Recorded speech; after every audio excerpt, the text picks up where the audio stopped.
Well, Julie, are you still with us? Yes, I am. Cool. I've got 1 o'clock. Do you want to go ahead and get started? Yes, let's do. All right, let's do it. Well, good afternoon, everyone, if you're on the East Coast, and good morning if you're on the West Coast or somewhere in between. Thanks for being here for today's webinar, An Introduction to Grant Writing. And my name is Stephen Shattuck, and I'm the VP of Marketing here at Bloomerang. And as always, I'll be moderating today's discussion.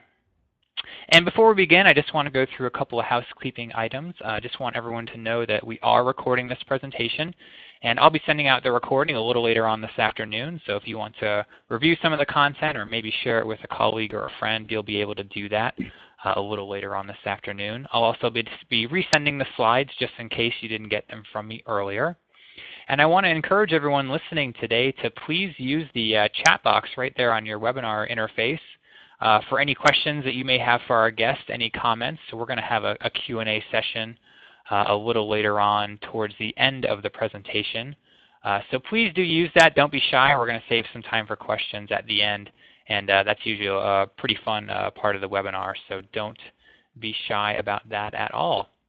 And I just want to say a few words about Bloomerang. Maybe this is your first Bloomerang webinar. If you're not already familiar with us, we are a fundraising database software program. So if you're not using something or maybe you're not happy with your current provider, please do check us out. Some really great software there in addition to all of the great educational programs that we do every week, including today. So I want to go ahead and introduce today's guest. She is Julie Colvin. Hey there, Julie. How's it going? Hey, fantastic. Thank you so much. Yeah, thanks for being here. This is really exciting. We've had a lot of requests for presentations on grant writing, so this is really great of you to be here. And for those of you who don't know Julie, she is president of Grant Pathways. She's also a certified coach. She's a trainer and a speaker through the International John Maxwell team. Actually, in her career, she has raised many millions of dollars over the past 30 years for a wide variety of charities through her grant writing skills. And she's also served as a career counselor, a program manager, a volunteer manager, director of development, and as executive director for several nonprofits. So she's not just a talking head, she's actually been there and done the work. And that's really reflected in her presentation. I had a chance to look through some of the slides and really excited about it. This is going to be a lot of fun. And Julie, I don't want to take any more time away from you, so why don't you go ahead and get us started. Well, thank you so much, Stephen, for the introduction and for this really great opportunity to present just part of what I've learned about grant writing over the past 30 years to everyone here today. So thank you so much. And then hello to everybody on the webinar. Be great if I could see where everybody is located around the country. I am talking to you from sunny Tampa, Florida. I'll try not to rub that in too much, but it's not gotten, we haven't had too much snow yet or any of that. But thank you for joining me for the next hour. I've really been looking forward to this time of sharing with you today. I wrote my first grant 30 years ago, and it was a federal grant for $90,000, and it was for a runaway youth shelter in a rural area in Ohio. And I'd like to say I just turned 10 years old, but no, that wasn't the case. 30 years ago, I just graduated from college, and I had a wonderfully empowering boss who believed in me and coached me through the writing of that. And when we won that, I was just really hooked. I loved the way I could take my writing skills, my attention to detail, and organizational skills, and just reap such great rewards for charity as a result of that. And certainly had no idea that 30 years later, I would have been able to help raise millions of dollars for charity in a way that I could not have from my own pocketbook, of course. So while grant writing is certainly laborious, it can be fraught with disappointments, it really is still that chance of winning and getting greater impact for good that really keeps me going after all these years. And I'm sure that those of you who are on the line, that desire to make a big impact is why so many of you are on the call today. So today we're going to be, as you can imagine, trying to get too deep into grant writing over a 45-minute period of time is not possible. So we'll be taking kind of a 30,000-foot view of the keys to winning grants. We'll occasionally dive deeper into more of a micro view as we move along, but as you know, there are just so many components to successful grant seeking that we could not possibly cover all of them in less than an hour. So I'm so glad this is being recorded and that you also have the opportunity to go back and look at some of the slides. Because I will be talking quickly and moving quickly through this, so we'll have time for questions at the end, and then you'll have an opportunity to review. So we are going to jump right in, and I wanted to start just simply with the definition of what a grant is, so we make sure we're all on the same page. It's simply a gift of money from an organization, usually a foundation, and there are lots of different types of foundations. There's family foundations, individuals, communities, and corporations, or some type of government entity, whether it's something at your local city level or all the way up to the federal level. It's not an individual donor, and it does not have to be repaid. So that's the great part about the grant. They are given to nonprofits for costs, a wide variety of costs, such as administrative, programs, capital purchases, equipment, capacity building, training, building, and rehab. And as some of you may already know, the administrative piece and getting grant money for the administrative costs, your overhead and your staff, tend to be the most difficult to get, but not impossible. Now, next I'd like to talk just kind of a generality of what funders are generally looking for. This kind of give you a philosophical look from the funder's perspective. You know, the bottom line is that funders are social investors. So if you think of, if any of you watch the Shark Tank and you see how the sharks approach how they're investing, you can draw some similarities between social investors and Shark Tank investors, because they want to know, is your agency capable of doing what you say? Will you handle their money well? And most importantly, will you have a social ROI? Will you have a social return on investment for their money? They're looking at making an impact either in the subject area, perhaps cancer research, or in your geographic area. And so they want to know, what's the ROI going to be? And as they're comparing your application to other applications that they're considering, they're thinking of that also, which is going to have the greatest impact here. Now, in terms of what they're looking for with a program, they want to see programs that incorporate measurable outcomes, which we'll talk about a little bit later in the presentation, best practices, a good use of resources, including in-kind, volunteers, collaboration. That collaboration is a piece that I've seen really grow in its importance with funders over the last 30 years. And I'll make a mention also, if you're not aware of what in-kind is, I imagine those people on the line are. I'll be talking about that a little bit later also. They're looking in terms of your program. Do you have a qualified staff running the program? What are your success rates and your success stories? Now, for those of you on the call who maybe you're just getting started with grant writing, and you say, okay, we're a new organization, we really don't have our success rates and stories yet. Don't be too concerned about that, because there are funders out there who are interested in startup and seed funding. So not all is lost with that, but certainly your chances are better if you've had some experience behind you and some success rates and stories there. Then, do you have a component in your program that you're evaluating what you're doing and you're following up to see past the numbers of people that you're serving, past the immediate impact? What is more of some of the longer term impact? I mean, that can vary all the way from a year from now to 5 years from now. And then whenever they're looking for, is there some innovative piece in here? I know that's not always the case that you're able to do that, but what makes you unique? And then what is kind of the innovative part of what you're seeking from this funder? And then at an agency level, they're looking for a sound agency that shows a board that gives and is active. And I want to stop there for just a moment. because this is something that's been interesting as I've watched the grant writing world and funders over the last 30 years, is that more and more you will find on grant applications the question, what percentage of your board is giving personally, financially, to the organization? And then sometimes they'll go as far as to ask, what percentage of your budget is given personally by your board? Now, we could spend a half an hour just talking about that, but briefly I want to say that your goal should be to make yourself the most competitive in the grant world, is to have a board that is giving of its own personal finances 100%.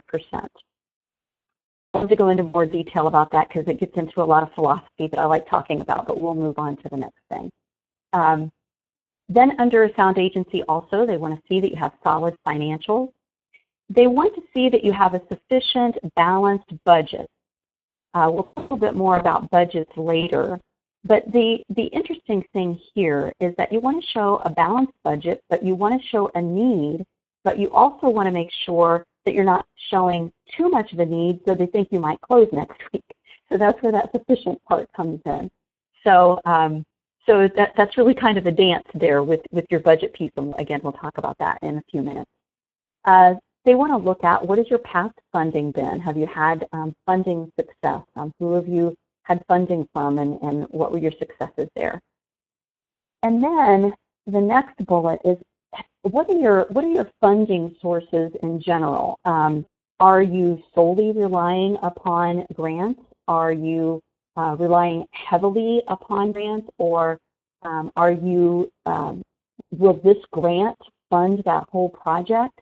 What they would prefer to see is that you have a deep and wide funding base that consists of what I'm sure most of you on the line understand, probably all of you, that consists of several components. Grant writing be a part of it, fundraising events, donors and major donors, and perhaps some social enterprise and maybe some fee-based things. But that is a key component certainly that they're looking at. And then the next thing has to do with administrative versus program spending.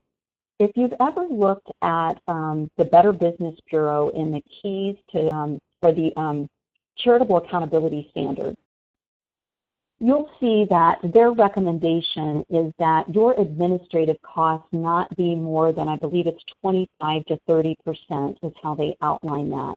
And you know, we've seen so much reporting, unfortunately, because it's such a small percentage of nonprofits who do things that are fraudulent. But there are those there that the administrative percentages are very, very high as compared to programs.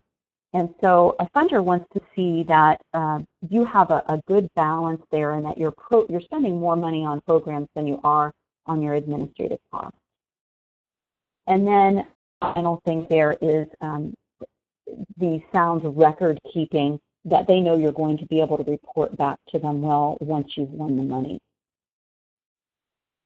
And then they're looking, of course, for a well-written proposal that's clear and succinct, that follows directions to the letter, that has a heart and a head focus. And what my team, I have a team of writers that works with me, and what we look at is, how are we presenting a good, strong case for the brain, but also how are we pulling on the purse strings and the heartstrings so that there's some type of a balance there. And then kind of going hand in hand with that, are there some stories included as you're able? I'm sure you're all familiar with all of the For Dummies books that are out there, and there is a Grant Writing for Dummies that was written by Beverly Browning, who I had the opportunity to meet with her, have a little personal conversation several years ago and attend one of her workshops. And she told about how in all of her proposals, she includes some type of story, whether it's actually in the narrative or perhaps in a little text box on the side. She includes scripture sometimes, and she's even done that in a federal grant. She's like, whatever I can do to kind of get catch people off guard and get their heart involved in this also. And then obviously the final thing is that this proposal shows that you want to help the funder achieve their goals. So they have goals that they want to achieve with their dollars. And what we always do is make sure that we work to use their language that they're using back into our proposals so that we see that we're helping them to achieve those goals. Now, a quick little side trail here is that before you actually get started writing grants, you have a toolbox. Now, one of the things that has amazed me over the last 30 years is there's a colleague of mine who made this statement once that I just loved. She said, if you know one foundation, you know one foundation, because they all are very different. They have different focus on what they're looking for. Some of them are very approachable. They want you to approach them. Some of them, you can't even find a phone number. They don't want you to approach them. So there are a lot of different personalities involved in that. But typically, and there are different formats. Some of the times they'll want a letter of intent, which is just kind of a pre-application, which I love because it gives you an opportunity to share what you're doing and hear back from them of whether they want a full proposal or not before you actually go to all the trouble of putting something together. Sometimes you have a letter proposal that maybe is typically 2 pages long. Other times there's an online process that might take you 20 hours, and if you go to a federal grant, it can be 40 to 60 hours that it takes you to put that together. So there's not only the different personalities and different focus, but there's also the different type of applications that go with that. But they're going to be asking for attachments, and so it's good to have attachments and kind of some basic information that you've got at your hand before you ever get started. And with all the clients that we work with, we use Basecamp to oversee all of our projects, and so we take all of this information with our clients and we put it on Basecamp so that we can then have that handy as we're preparing applications for them. So the first being a board list, and what I recommend is that not just be a board list with just a list of names and their positions on the board, but that it also include their contact information and the experience that they're bringing to the board, that it includes their gender and their race. Now, and the reason I say that is because there will be funders who will ask for that. And so instead of trying to scramble at the last minute to pull all of that together when you're putting something out there, have all of that together, and then if you don't need to share all of that information, then don't worry about that. Don't share all of it and do a basic board list, but at least you'll have that to pull from. The next item, 2 years of financials, typically would be an attachment. If you're a startup and you don't have that, and they take applications from startups and seed money, just give them what you do have. Job descriptions for your staff. Having agency budgets and then program budgets. Now, of course, not knowing exactly where all of you, the organizations that you're working within, some of you may have an agency that the program is your agency. So, for example, one of our clients has a shelter for pregnant teens and women, and that's all they do. So their agency budget is the same as their program budget. But if you're an organization that has an overall budget and then separate programs, it's important that you delineate those out and separate them out into separate programs so that you can easily be able to pull out, if you have a funder who's interested in one program that you do, but not necessarily interested in another, that you can quickly pull that out. Support letters and collaboration, lists of your collaborations. And let's say that you're in an organization that you're a grant writer, but you're not talking one-on-one with the program staff and know exactly who they have collaborations with, making sure that you get an understanding of that, because as you'll see when we talk a little bit later on here how important those are. Of course, your 501c3 letter, staff resumes, understanding of your other funding sources and listing those out, past successes written out and some stories if you have those. And then the written plans refers to having a strategic plan, or you might call it a business plan. Most nonprofits call it a strategic plan. But oftentimes, a funder will ask for that, or at least it's something that you can be looking into to what you're planning for in the future. So that's just a little bit of a basic toolbox. I'm sure you'll want to add other things as you as you move through the process. Now, these are some of the key elements of a successful grant proposal. Again, when I said you know one funder, you know one funder, this will vary. Sometimes I still get amazed at new questions that I'm asked after all these years. But here are some of the basics. Stating the need and the problem, identification. There's that collaboration word again, sharing who you're collaborating with. Of course, a description of your program that you're asking for funding for. The capabilities and history of your agency. Trying to incorporate unique and innovative answers. Your budget, and that here in just a minute. We will be going into this a little bit later, but the budget, oftentimes we'll find that a grant writer, especially since we're more words-oriented typically than we are numbers-oriented, like, oh, I got to get all this narrative done, get these forms filled out, and oh gosh, I got to get this budget done. Well, the important thing is to remember that the budget is really key to your grant application and not to do it hurriedly. It really is meant to be the proposal in numbers. In the past, as I've served as a reviewer for federal grants, one of the things that we did through those as reviewers is to start by looking at the budget. We should be able to, as a reviewer, someone looking at your proposal, they should be able to look at that budget and say, oh, now I've got an idea of what I should be seeing in the proposal, in the narrative portion, and vice versa. And in the in-kind part, so what I'm referring to with in-kind is tracking your volunteer hours, donations that you get of goods and services.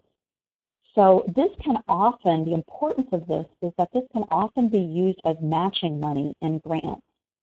And even if it's used as matching money, it does give you the opportunity to show, if we were a for-profit company and we were feeding the hungry, for example, in our community, it would cost us this amount. But because we get all of this donation of volunteer time and materials and services, we're able to do it for this amount. So they can really see how you are getting a bang for your buck. And I will say with the in-kind, with the tracking of volunteers, there is a rate that you should be able to just do a simple Google search on for kind of what the going rate is for a volunteer in your state. Here in Florida, it's somewhere between $18 and $20 an hour. And so what we'll do with our clients when we're working on a budget, and you'll see this when we show an example, we'll show here is the in-kind amount, $18 an hour times X hours times X volunteers, and we're able to explain what that is. So that's a really key part. Then the next little block there is your volunteers, being able to describe about your volunteers and you use them. Measurable outcomes, which is a huge component, and then evaluation. Now, of course, we don't have the time today to go through all of those, so I have pulled out just some key components out of that list that I'd like to share with you, some critical components, and then show you an example of each of these different type sections that we'll be talking about. So here are components of the needs section. Now, for those of you who've been writing perhaps for a while, this isn't meant to be a comprehensive list, but just a general kind of some of the overriding most important parts of the needs section. Certainly you want to use statistics in these needs section, and you make sure that it's something that makes sense, that you're not just throwing out some statistics that don't really relate to what you're doing. If you're writing for a local funder, that you're using local statistics as much as you possibly can, that they are up to date. So especially if you've been writing for a while, and we do this as we've been writing for a year for a client, we'll make sure we go back and look at, okay, do we have updated statistics for this, keeping those current. And then again, I mentioned this before, intertwining story and testimony, if it's possible, in that needs section. And that might be something like, this particular student, this at-risk student, this is what their life looks like now. or what their life looked like, and showing the need, and then relating it to how you were able to help through that. Making sure that you address every area that the funder requests. So there are times that this needs section will get very, very specific in what the funder is looking for.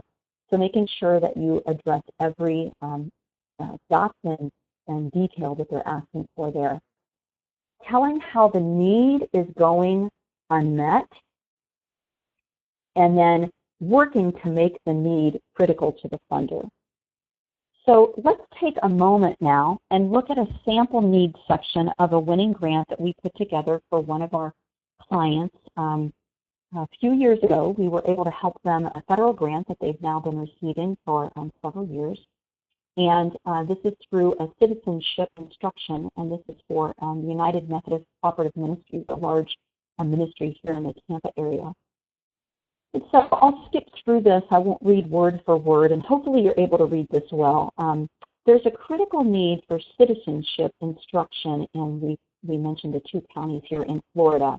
A state ranked 4th in the nation by the Department of Homeland Security for its number of LPRs. Now, other little sidebar here is when you're writing, and if you're writing as to a general foundation about your program, you want to be careful not to use acronyms and abbreviations and wording that only your funding area or your area of concentration might know. But in this case, we put LPRs because that is the language that is used by the funder, and it stands for Legal Permanent Residence.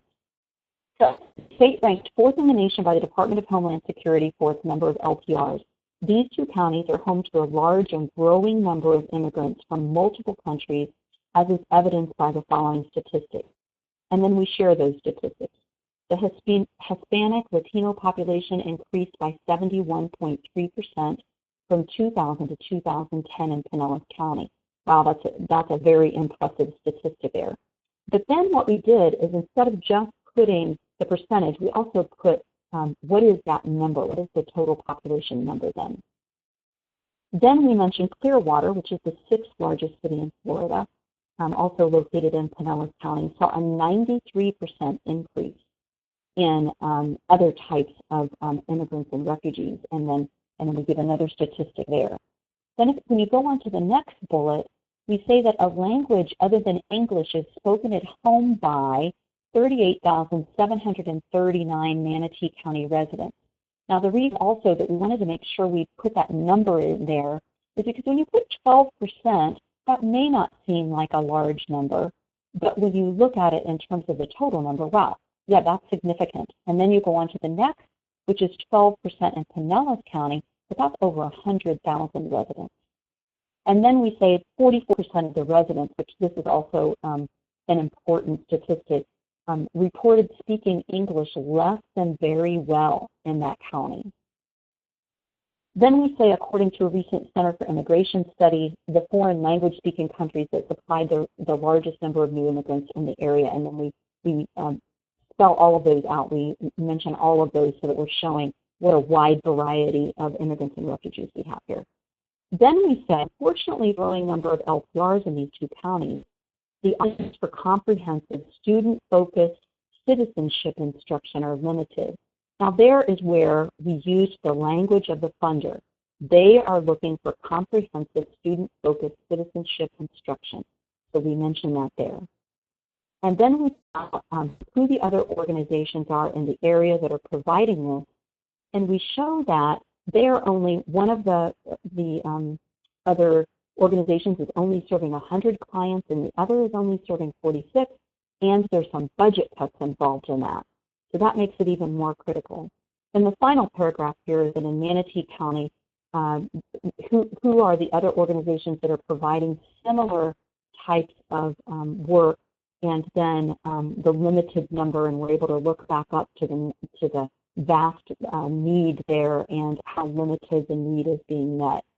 Now, there are some applications you'll do that this need section will be much smaller. In this federal application, it's 10 pages total. It's double-spaced, So this was the amount of space that we had in this.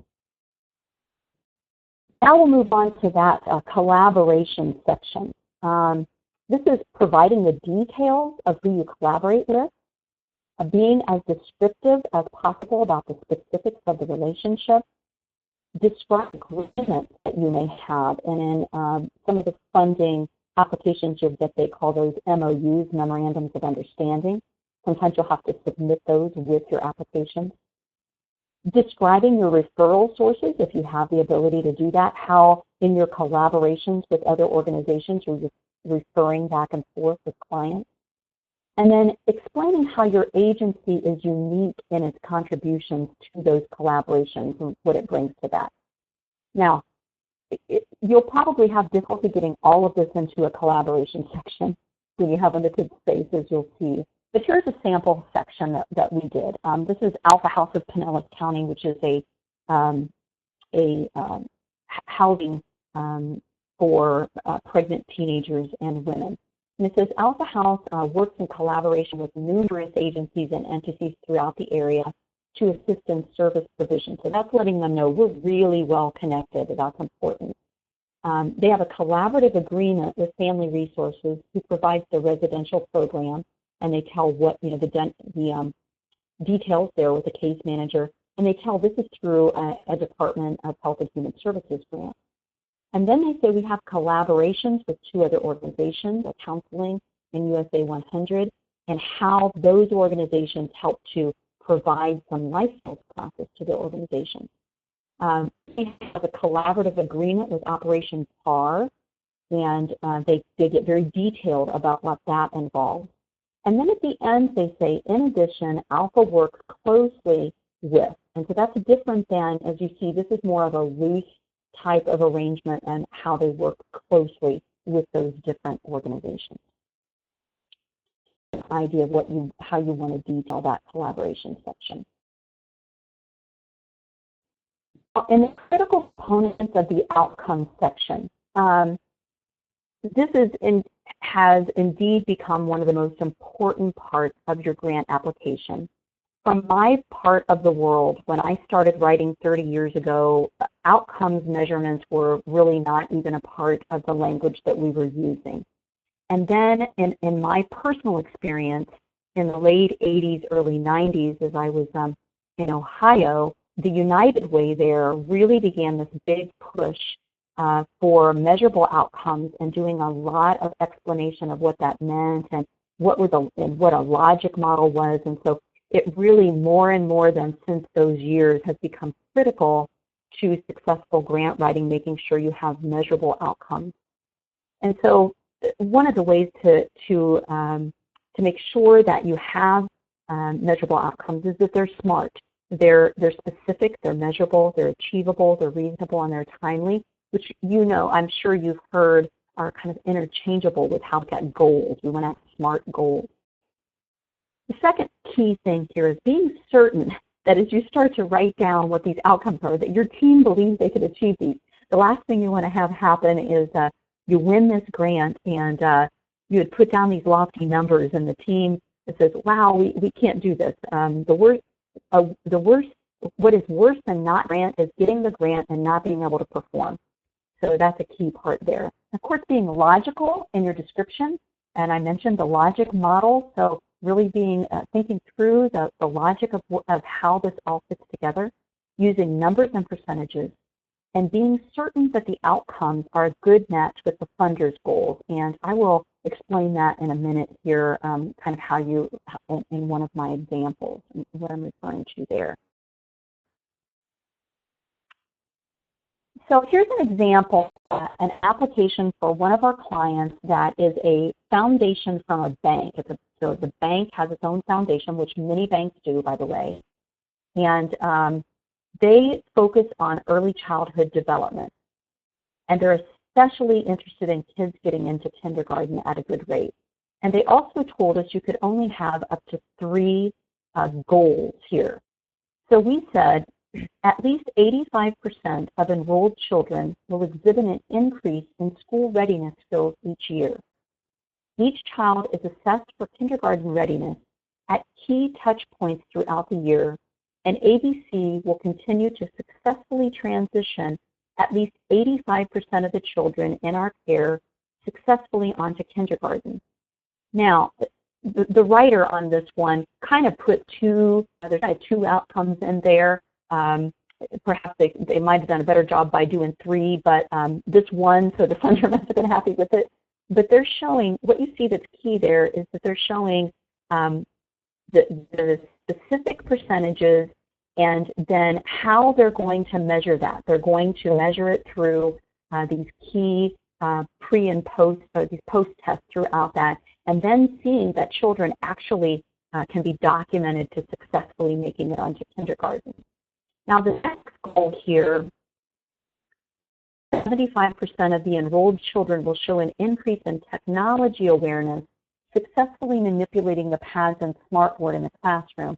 This is kind of a secondary outcome that we wrote in for this funder, because this grant application, actually part of it was to purchase iPads and a smartboard for this classroom. This is particularly a preschool for low income children. And so we included that as a part of it also. And we could have said there would be a pre and a post test in there, but it really wasn't important to do that. And this is where kind of you get into the art and science of grant writing. We knew that it would be fine with the funder that is the way that we worded it based upon what we were asking for. So there's one example on a simple application of some outcomes. Another example here is for a program that is an after-school program, BEST, called Brain Explorations for Science and Technology, I believe, something like that.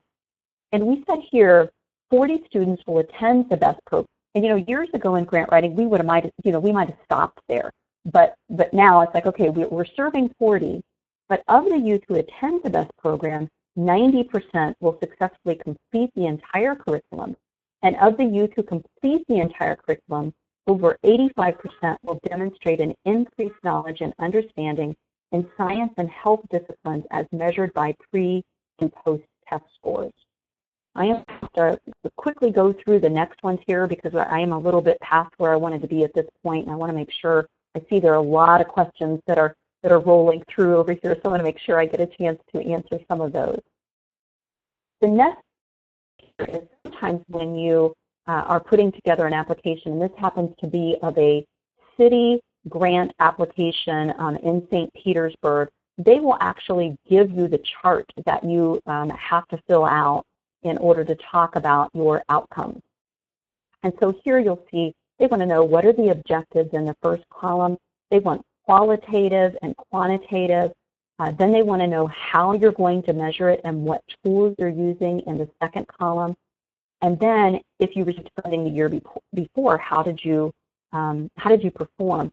And what I like about this, and hopefully you'll be able to use this as you're devising outcomes for your grant applications, it's just a good tool to use to say, even if I'm not required to use this in my grant application, this is how I can outline, okay, what is it that I'm measuring and how am I going to measure it and what tool am I going to use? The second part of that on the next page then was they asked about process objectives.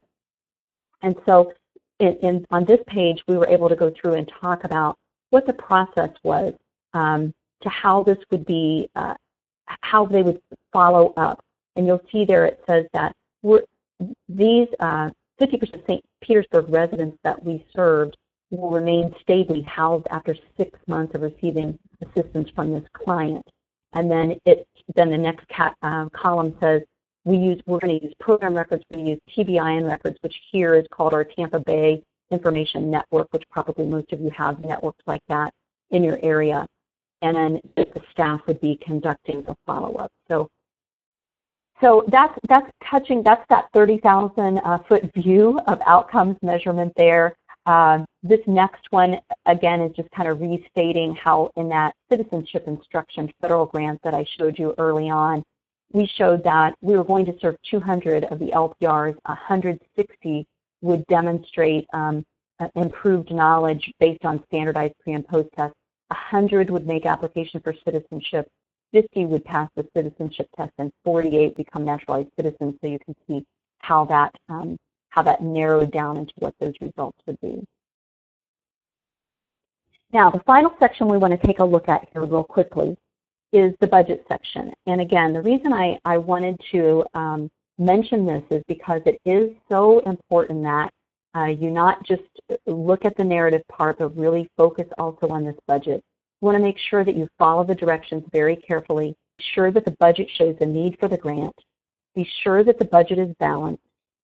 Show in-kind in the budget as you're able. If they say don't show in-kind, exclude in-kind, then exclude it. But if you're able to, certainly put that in there. Be sure it follows with your program description and narrative that I mentioned. This should be telling a story just the same as your narrative is. And then just making sure that all your costs are allowable. Making sure that you're not asking for staffing costs if it says they won't pay for staff. So making sure that that is a component. Make sure you double and triple check your numbers. And if at all possible, get an outside reviewer to take a look, especially when you're doing a larger grant that has a lot of moving parts to it in the budget. So what we'd like to do next, and Stephen, if you could help me out with this, we want to review some sample budgets real quickly. The first one we want to take a look at is, and this is again where you kind of get to the art and the science of grant writing and kind of knowing what the funder is referring to. In this one, they're asking for a project budget, and sometimes you could think, oh, they mean a program budget. But for this one, what they're wanting is just the budget for the money that you're asking for, just for this particular thing that you're doing. So in this example, this is very simple. We were asking for $7,500 for playground equipment for a low-income preschool for homeless and low-income children. And so the cost of that was $7,500, as you see there at the top.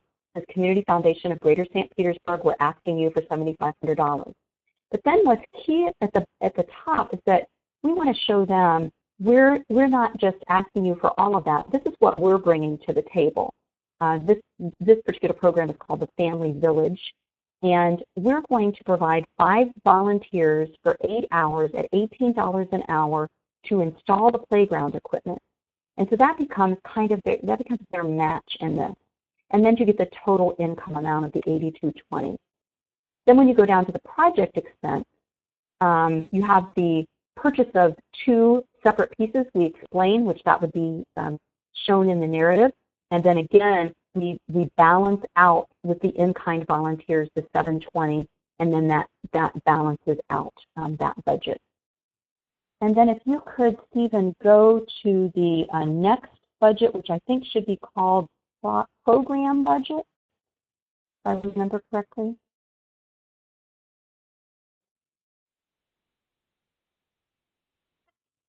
So here we have an example, and this just shows the very different types of budgets you can get involved in. This is an example of a budget that is for actually the Emergency Food and Shelter Program. That's a federal program that comes down to the local level, and it's to help provide food and shelter in the community. What is your prior year actual numbers? What is your current year budgeted? And what is the proposed change? And then what is the proposed budget at the end? And so you can see here, again, this is very program specific. We're not talking about the organization as a whole, but just specifically. So the contributions here we see are 13,400, and what we see at the end, or I'll go just to the end column, is the 16,000 and some dollars. And then we're showing the in-kind of food. So this particular client gets food donated that is a match to this, valued at this $83.20. And then the in-kind volunteer labor that helps with this program, and then the in-kind, oh gosh, I can't read the last there, the in-kind rent, there we go, the in-kind rent. And it shows all of that as being what this particular client is bringing to the table. And then you see down at the bottom, they give the operating expenses and how all of this balances out. Again, I wish I could spend much more time on this, but this gives you just an idea of some of the things you might come up against as you're preparing budgets. And then if you could go to the total agency budget.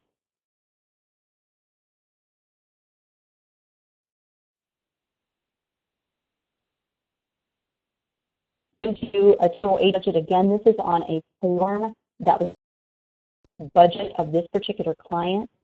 It's their prior fiscal total, their projected program, and then the outside agency that they're asking for the funds from. In this case, where it says local foundations and $20,000, that is the organization they're asking $20,000 from.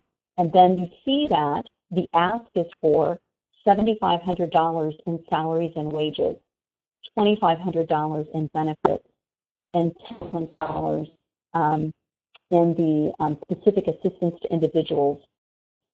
And in this case, I think that includes things like potentially costs for GED tests and all of this kind of wraparound services that they're providing for this particular client. Then the very last thing I want to show under this budget section is what a budget narrative should look like. Sometimes you'll get an application that they'll want the narrative, like the form will actually be, here's the budget, and right next to it, we want you to detail the narrative. And sometimes you'll do it right there, right beside the numbers. But in this case, this was one where this was that federal grant that I talked about early on. And it shows how we detailed very, very specifically the in-kind costs associated with this. And I won't go into detail all of that, but you can take a look at that later as you get a chance to see this when it's emailed to you. Then you see there's personnel involved there, and it goes into detail of that. Then we detail out the supplies that would be needed and other direct costs that are involved in this. So you see that when they ask you for a narrative, you want to get a narrative part of the budget, you want to get very, very specific with that. All right, I think that's the end of those particular documents, Stephen, if you want to X those out of here. I believe we're at the point for some questions and answers, and maybe we could take, I hate to take 5 minutes, but I know, there's too much good stuff. That was awesome. Yes. And certainly people can feel free to email me their questions. I'll be glad to do that. Yes. Also. You can email me at jule@grantpathways.com. So. Yes, and I'll share that with everyone because there's so many good questions here, probably way more than we can get to. But there was one from Sarah that a lot of people seem to think was a good question, and I wanted to jump to that one really quickly. Let me see if I can find that again. Let's see. Yeah, so Sarah asks, Julie, what are your thoughts on writing multiple proposals to a handful of foundations for the same project? Is budgetary overlap inevitable, or should you carefully balance the content and deployment of the requests? What do you think about that? Yeah. That's a great question, really great question. There are a lot of things that will play into that answer. Certainly, if you're just getting started with putting applications out there, your chances of success are smaller. So you might go ahead and think, okay, I can send out several here. If not, and you have some history and you think there's some really strong possibility that you're going to be funded, I wouldn't worry about maybe putting out a couple of applications at the same time for a particular need. I would be concerned about sending out more than a couple. Now, the other side of that is, though, that if a funder likes for, you certainly have the ability to go back to them and say, well, we just found out that we have received funding for this. Maybe you had maybe part of it was funded of what that full request is. Would you still consider funding this other component? And perhaps then starting a relationship with them, saying we did receive this, we do have some other needs that we had. would you entertain receiving that from us? We've certainly had that happen with our clients. So, so I think, really early on, and when you're just getting started, you can probably put a few out there. But as time goes on and you've had more success under your belt, I would try to limit it to a couple at a time. Mm-hmm. That's good advice. There's one from Jim here I thought was interesting. Jim's wondering, are there some hot button phrases that should be added or maybe avoided when doing a federal grant proposal? Any phrases that you should definitely put in that maybe will jump on the page at someone, or something you should avoid there? Oh, I love that question, because having served as a reviewer of federal grants, these grants will be most of the time reviewed by a panel, and then they'll go to the staff. So they'll go to the staff to make sure they're meeting the general requirements. Then they go out to a panel of experts, and then they go back to the staff again. And so when that happens, when you're a reviewer, I'll get a box. A box will be delivered to me, and I'm going to be spending the next 10 days reviewing applications. And as I'm doing that, and I'm looking at the guidelines and the scoring sheet, because that's really where I'm going to read it through once, then I'm going to go to the scoring sheet, and I'm going to start looking for the specific language that we asked you to use in that request.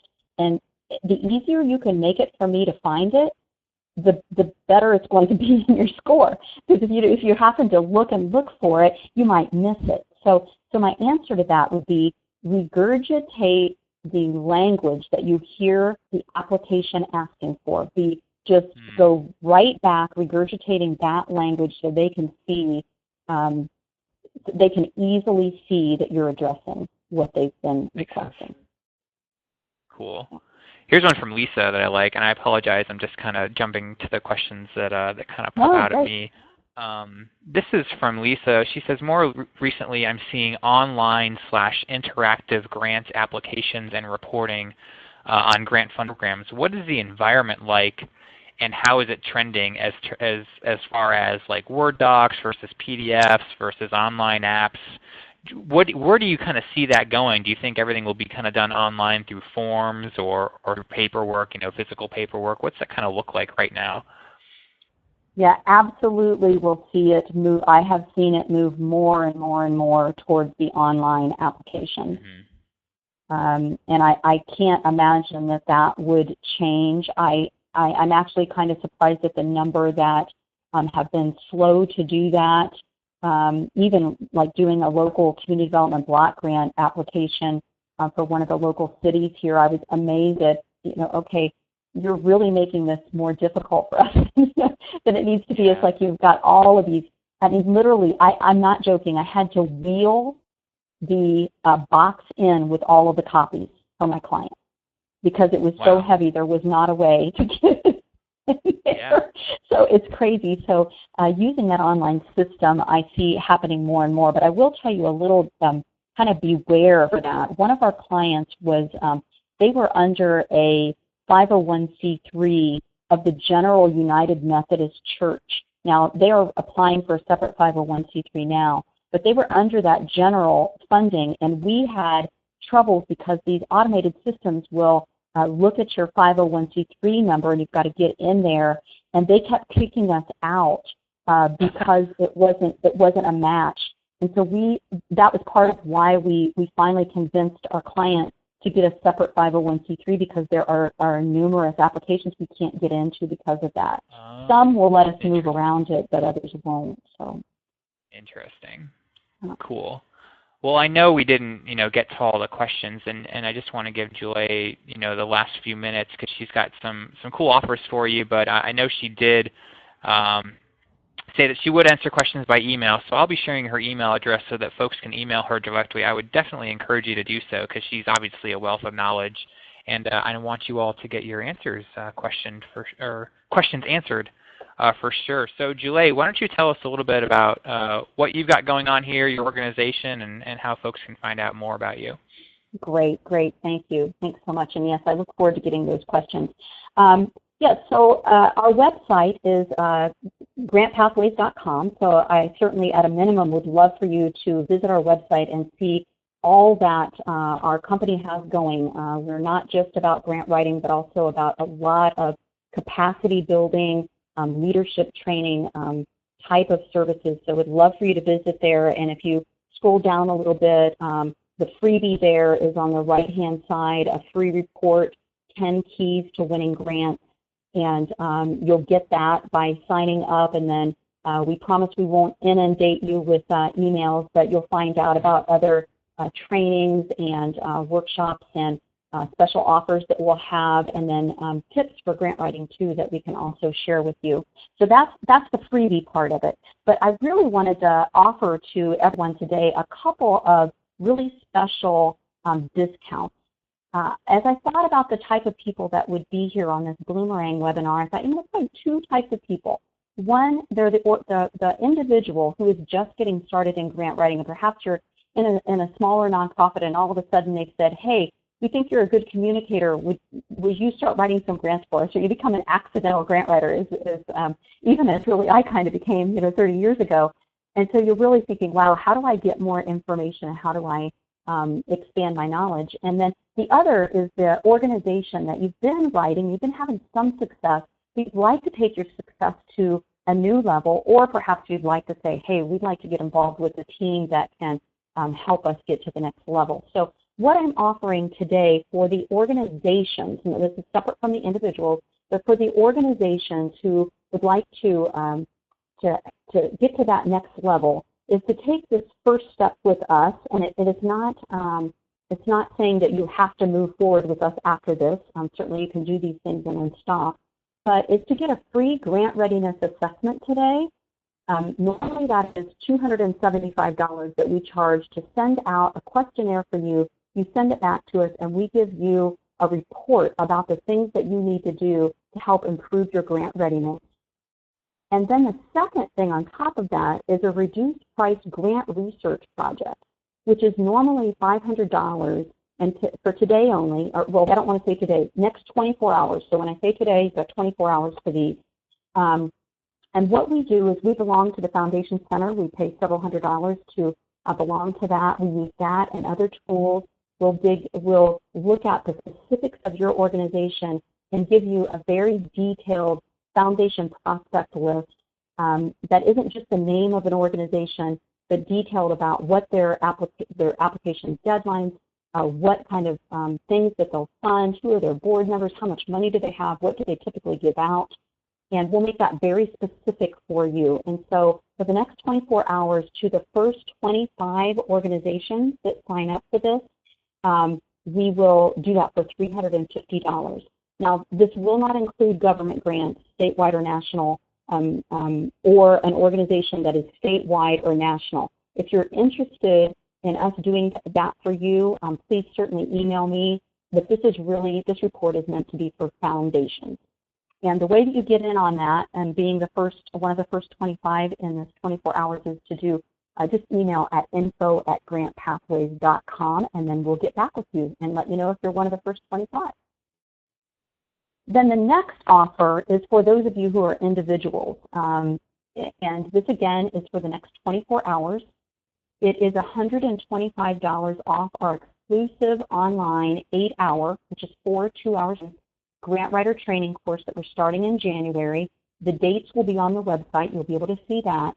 What I love about this that I know we're doing that's unique above any others that are out there that I've seen is this is really an in-the-trenches teaching and an experience with our team of 6 writers. So every month we're putting out at least 10, 15, 20 grant applications, and as I mentioned to you earlier, we're doing those on Basecamp. What we'll do with you in this session is we'll dive deeper into building a successful proposal in each of those sessions. You'll be getting assignments. You'll be reviewed, those writing assignments will be reviewed by our staff. We'll give you a sample, we'll allow you to view a sample of the grants that we're currently working on. So as you already saw today, there are all different types of proposals out there, and we're working with all different types. So we will give you access to a certain part of Basecamp where you can go on and see, hey, here's something in process that we're working on, and be able to take a look at how all of that is coming into fruition. It really will be a one-of-a-kind of experience. We're only accepting 10 participants into that. Regular cost is $500, which is a great value in and of itself, but for the next 24 hours, it's $375, and there are payment options for that. You can go to, please go to grantpathways.com for this, and on the top left-hand side, you'll see a Coming Soon tab.